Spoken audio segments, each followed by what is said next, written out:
नमस्कार, मैं हूं शिखा सरा और आप देख रहे हैं द नेटवर्क जनता के लिए जनता के साथ। और आज हमारे साथ मौजूद है देश विदेश और साथ ही पॉलिटिकल के कई सारे मुद्दों पर चर्चा करने के लिए शैलेंद्र पाटे, जो कि आम आदमी पार्टी के सह प्रभारी हैं। तो सर, सबसे पहले ये बताइए, अभी हाल में 3 किसान बिल वापस किया है मोदी जी ने। सुबह आते हैं, माफ़ी मांगते हैं और कहते हैं कि हमसे गलती हो गई। आपको पता होगा 1 साल से जिस हिसाब से संघर्ष हो रहा है, इतने लोगों ने जान दिया है, तो इतने लोगों के मौत पर सुबह आना, माफ़ी, आपको लगता है मोदी जी डरे हुए हैं यहाँ पर चुनाव को लेकर? देखिए, ऐसा है, मोदी जी बहुत ही बड़ा कलाकार है इस देश में। कभी 56 इंच की सीना के बात करते थे, कभी कहते हैं कि काला धन को वापस लाऊंगा। तो उनका पुरानी इतिहास इस तरह से झूठ बोलना और घुटने टेकना। तो जिस प्रकार से वो कह रहे हैं कि काला कानून को हमने वापस लिया, वापस दबाव में नहीं लिए। अगर दबाव में वापस लेना होता तो आज 700 जो हमारे किसान शहीद हो गए इस पूरे आंदोलन में, आज 700 लोगों की जान तो बचता। 700 जो महिलाएं विधवा हो गई, उनके सुहाग तो बचा रहता है। जिनके भाई, कईयों के भाई चले गए, उनके राखी बांधने के लिए कलाई तो हाथ में मिलता। लेकिन आज दुर्भाग्य है कि केवल राजनीति से प्रेरित होकर उनको गोवा दिखाई दे रहा है, उनको पंजाब दिखाई दे रहा है, उनको उत्तराखंड दिखाई दे रहा है, उनको यूपी दिखाई दे रहा है। तो ये राजनीति से प्रेरित होकर किसान वर्ग जो नाराज है, इसका खामियाजा ना भुगतना पड़े, इसलिए राजनीति से प्रेरित होकर इन्होंने घुटना टेका है। तो ये कह सकते हैं कि मास्टर स्ट्रोक है पूरी तरीके से। बिल्कुल मास्टर स्ट्रोक है, मास्टर स्ट्रोक है।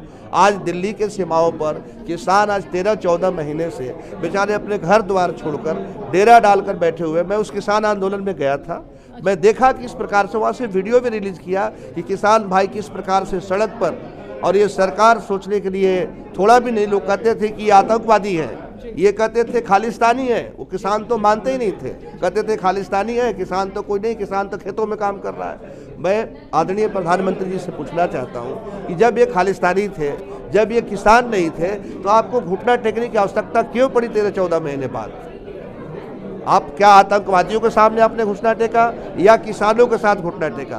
आपने जो बिल वापस किया, किसके लिए किया? आप तो कहते थे कि ये किसान है ही नहीं, तो फिर आपको क्या आवश्यकता पड़ी? इसलिए कि देश के किसान इनके खिलाफ न हो जाए, और मोदी जी डर के चलते अपने इन बिल को वापस लिए कि हमारी सरकार विभिन्न राज्यों में बन सके। देखिए, जिस हाथों में कलम होनी चाहिए, आज वो हाथ सरकार के द्वारा लहूलुहान की जा रही है। जेपीएससी अभ्यर्थियों को जिस तरीके से मारा गया है, पूरा हाथ, ये बहुत ही शर्म की बात होनी चाहिए सरकार के लिए। जिस सबसे लाठीचार्ज, महिलाओं को भी नहीं छोड़ा गया, इस पर आप क्या कहेंगे? देखिए, जब बुद्धिजीवी वर्ग पर अत्याचार होता है तो उस कलम से बहुत कुछ निकल कर आता है।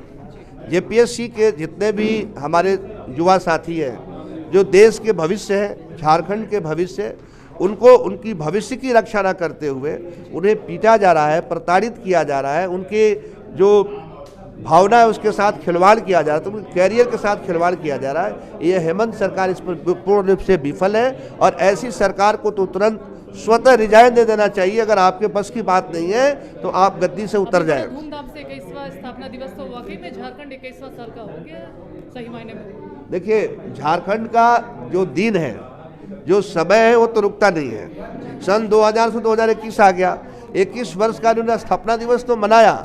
लेकिन मैं आपके चैनल के माध्यम से सरकार से सवाल पूछना चाहता हूँ कि 21 वर्ष में तो 18 वर्ष में तो हम भारत के मतदाता बन जाते हैं, एक प्रौढ़ के रूप में आ जाते हैं। क्या 21 वर्षों में आपने झारखंड को प्रौढ़ किया?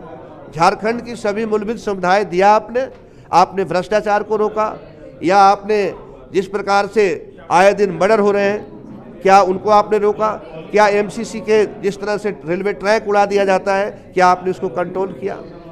तो ये स्वतः स्पष्ट है कि ये सरकार केवल अपनी टाइम पास कर रही है, लूट खसोट की राजनीति में पड़ी हुई है, अपनी जेब भरने की राजनीति में पड़ी हुई है। इसको कोई लेना देना नहीं कि 18 साल की हुआ, 21 साल की हुआ। अगर ऐसी सरकार अगर 100 साल भी रहेगी, झारखंड का कभी विकास नहीं हो सकता है, न झारखंड उभरता हुआ राज्य बन सकता है। विडंबना ये है कि सबसे ज्यादा धरना भी आदिवासियों के द्वारा ही देखा जा रहा है राजभवन के समीप, उनका लैंड को लेकर, जमीन। देखिए, बहुत ही दुख के साथ कहना पड़ रहा है कि कल धनबाद में हमारे कई एक साथी बता रहे थे कि वहाँ पर कोई कंपनी है, उनका 55 एकड़ जमीन जबरदस्ती, जैसे फिल्म में दिखाया जाता था कि वहाँ पर जाते थे स्पॉट में, गुंडे आते थे, मारते थे और भगा देते थे।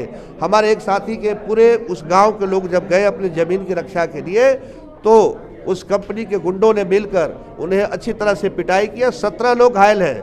और विडंबना है कि ना वहाँ पुलिस प्रशासन कोई केस उनका दर्ज कर पा रही है, ना मीडिया का बंधु कोई छाप पा रहे हैं, इतनी दहशत है। तो उस मीडिया के माध्यम से मैं कहना चाहता हूँ कि मीडिया तो हमारा आईना है, समाज का आईना है।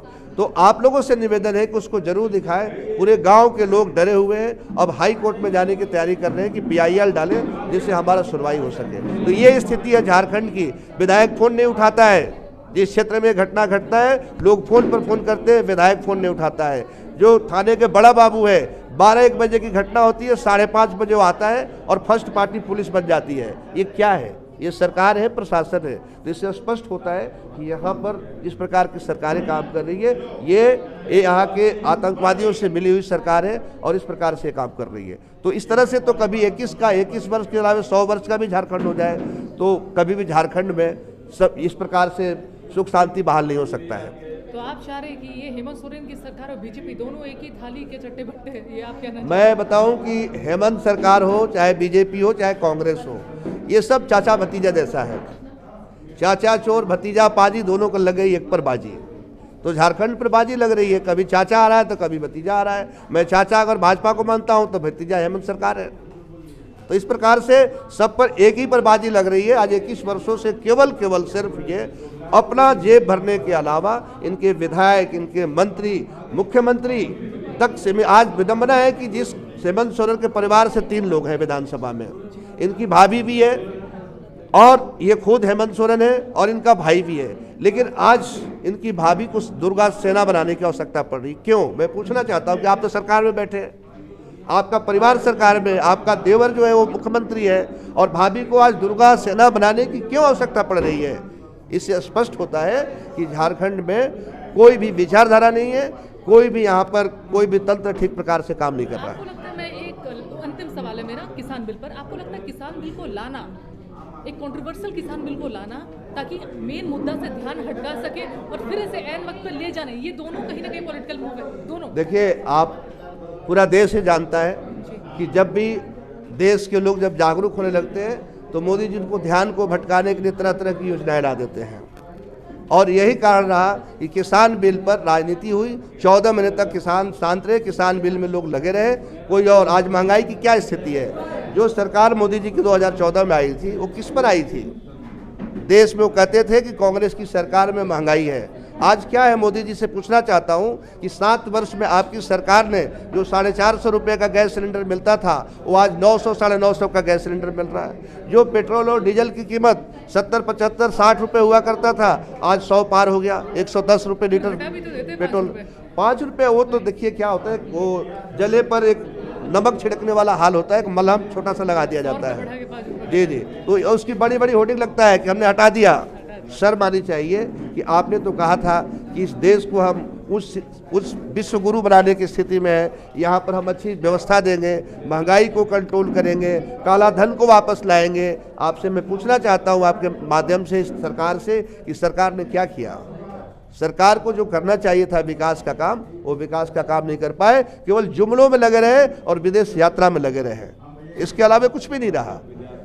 तो मैं आपके मीडिया के माध्यम से बताना चाहता हूं कि सरकार की नीयत ठीक नहीं है। इसलिए आम आदमी पार्टी की सरकार जब पूरे देश में बनेगी, आदरणीय अरविंद केजरीवाल जी हमारे देश के जिस दिन प्रधानमंत्री होंगे, उस दिन ईमानदार राजनीति और असली जो हम लोग 1947 की जो आज़ादी बनाते हैं, उस दिन आज़ादी इस देश को बनेगा जिस दिन हमारी सरकार देश में पहली प्रधानमंत्री के रूप में आदरणीय केजरीवाल जी आएंगे। उस दिन आपको आज़ादी का समझ में आ जाएगा कि एक्चुअल आज़ादी क्या है।